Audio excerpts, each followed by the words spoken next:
Mark Twain Selected Works. How to Cure a Cold. Part 1.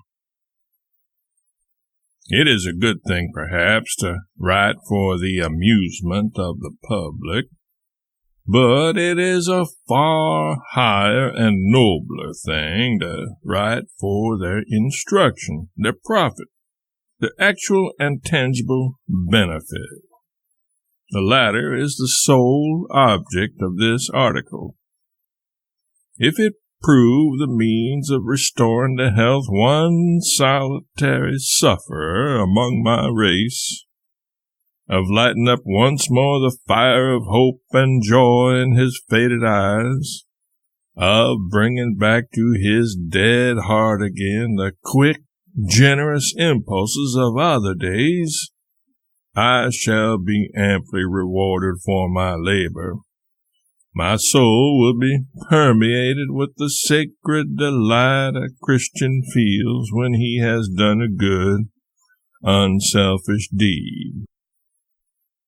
Having led a pure and blameless life, I am justified in believing that no man who knows me will reject the suggestions I am about to make out of fear that I am trying to deceive him.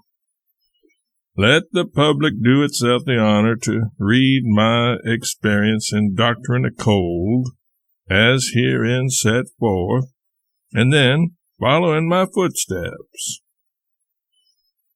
When the White House was burned in Virginia, I lost my home, my happiness, my Constitution, and my trunk.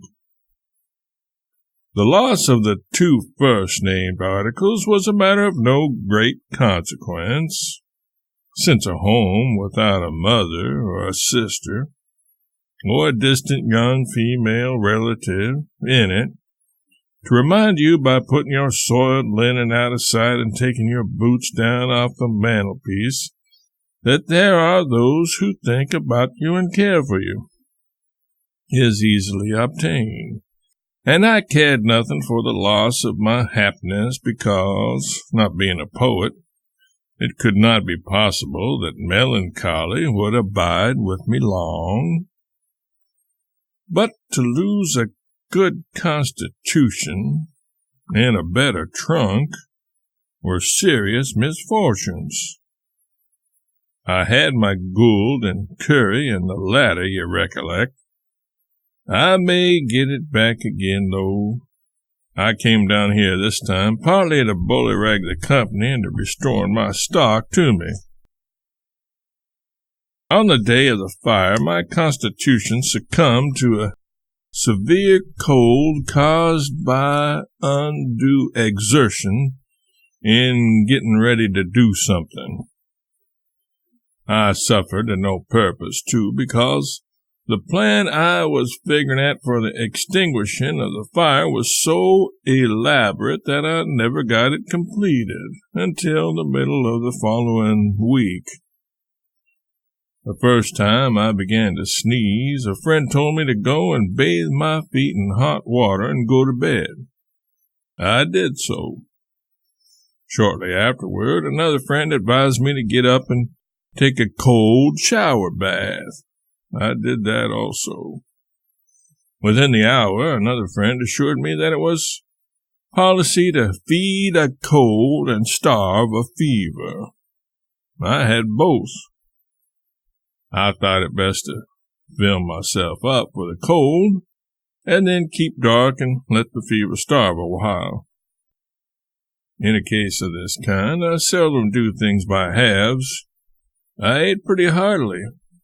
I conferred my custom upon a stranger who had just opened his restaurant that morning.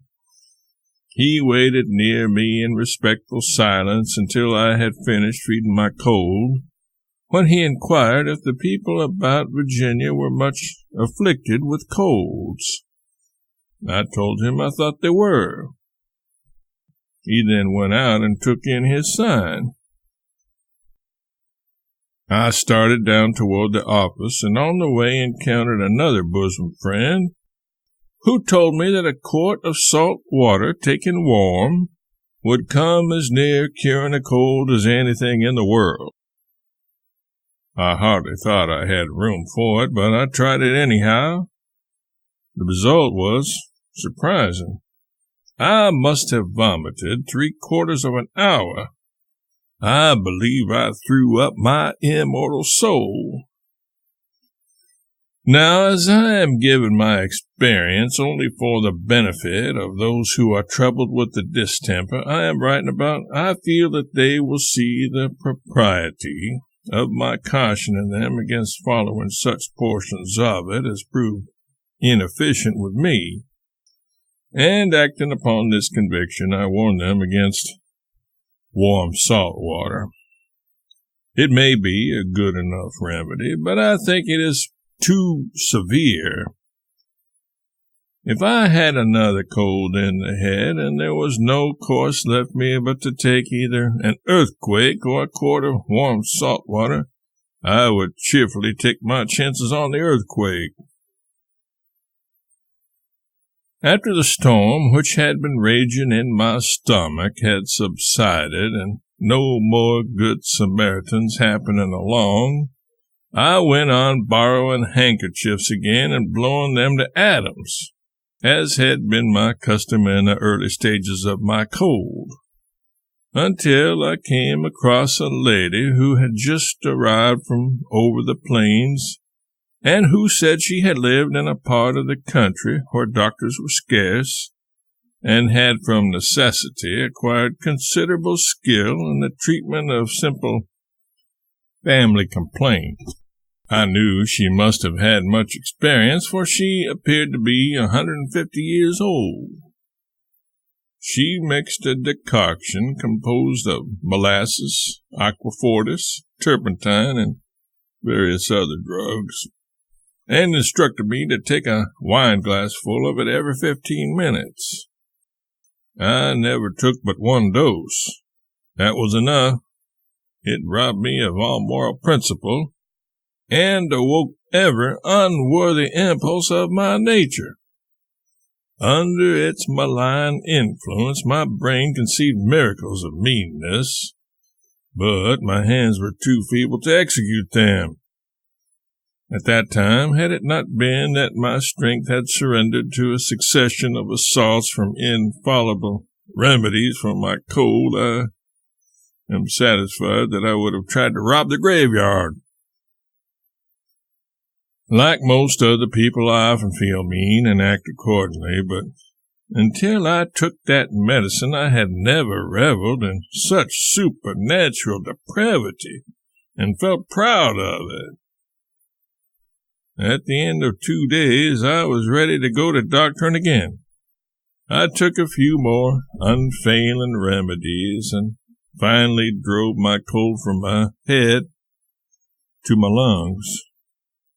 I got to coughing incessantly, and my voice fell below 0. I conversed in the thundering bass 2 octaves below my natural tone.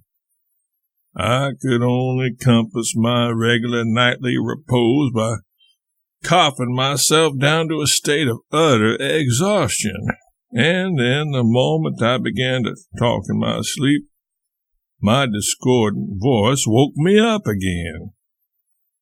My case grew more and more serious every day. Plain gin was recommended. I took it. Then gin and molasses. I took that also.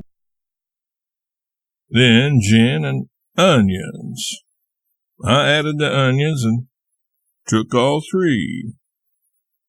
I detected no particular result, however, except that I had acquired a breath like a buzzard's. End of part 1.